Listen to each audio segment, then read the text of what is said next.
in regards to chroma keying in After Effects. So here we are in After Effects, and I'm going to just double click this area right here, and it automatically will pop up a dialog box to import the footage. So we have the footage of John, I think over here. Okay. Now, a few ways you can make a composition. So it's not like a timeline like Premiere or Final Cut. Um, you could right click on this and say make comp from selection. Or if you click and drag this into this little icon right here, it makes a comp based on that selection. So you pick and choose. Um, you need to have a composition. I like doing that way because your settings, we filmed in 1920 by 1080. It will make our comp the same settings based on what we filmed. And that's a really good thing to have. So you pick and choose, right clicking on it, make comp from selection. You can just go make composition and then figure out, oh, I was trying to do a 4K video there, and find the settings that way. But I think it's just easier just to right click or click and drag into this new comp settings. Okay, so what we're going to do here is, let me see if I can just get this to fit. There we go. On your effects preset, guys, type in the word key, and the one you want to use here is Keylight 1.2. It's a very good plugin, and all you got to do is click and drag it on the footage or on the timeline. I like just dragging on the footage myself. Same idea as Premiere, but it does a better job. So I'm going to click on a greenish area, and I'm going to play with the settings here. In particular, what do I use mostly?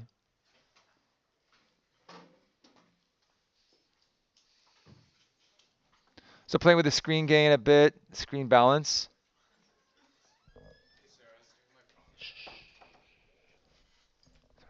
And I'll play with the screen mat. But overall, it looks pretty good. So let me just bring in a solid color. So I'm going to go layer, make a new solid. And purple, awesome. I could pick another color from the color spectrum here. Ooh, bright yellow, goldish. Anyways, it says make comp size. It will be that size. And I'll drop this below the footage. Awesome. The screening is way better in After Effects. Now, the question here is, how do I get rid of the background? Now, in Premiere and Final Cut, you had to use the crop tool. This is the best tool, guys. Just using the pen tool. And by default, it masks. So I'm going to make sure I'm masking the top layer. And all I'm going to do here is pretty much mask around my subject. And you can customly pick and even drag. Let me just click right there and end it off, and it masks it for you. So you must start and finish at the last end. It's very similar to a vector that you created. And voila, that's how you do it. Using the pen tool to mask. You can use the other shapes. It will make a mask, but I find the pen tool allows you some maneuverability in the actual mask. And you could correct these if you'd like to. So if I want to do, click on this point here, drag it out, smooth it out, you can as well. Yeah, and then exporting, guys, if you should know this from your rotoscope assignment, but just a refresher, you would go to add to render queue. There's even file export, I think works as well. It's the same thing. It adds to render queue, so you pick and choose what way you want to do it. Talk about compression, we're going to use the H.264 MP4 format. I have no audio, so I won't bother. I don't want the audio. Okay. And click on this. Just make sure you know you're saving it.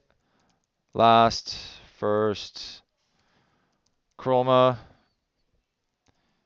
key, and then you'll press save, press the render button, and it'll make a file based on your composition. Okay? Little trick, guys. I'm going to go back before I go render queue. Obviously, I have this thing. Sorry, this is a very small interface, so it's hard to navigate here. But obviously, I didn't want the whole footage. So my comp settings are based on what I filmed. If you need to trim it, shrink your work area bar. And a little trick, if you hold the Alt Option button and the right parentheses key, it will trim that area there. So, and just make sure on the layer that you want it to be on. All right, cool. Or you can also go to composition settings and say, hey, I want this video to be exactly 3 seconds, and your whole comp will be 3 seconds in particular. Okay, so there's a few ways of doing it. When you go to render now, it'll render that queue and make that video file wherever you saved it. All right, any questions, guys? No? Good luck. Give it a shot.